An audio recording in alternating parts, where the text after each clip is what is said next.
Hello guys, in this video I'm going to show you how to add the cards to the Google Wallet app.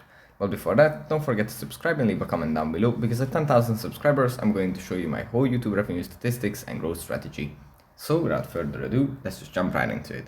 First we have to open up the Wallet app. And here it opens up in this menu. And at the top there is this little card shape.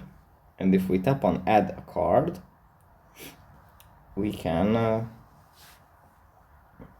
proceed here by entering the card number, and after we have entered the card number we tap on save, and after that we have to add the expiry date and the three numbers from the back of the card, and then if we tap save again, it's going to add the card to our Google Wallet, and then we can use our phone to pay with at shops or anywhere.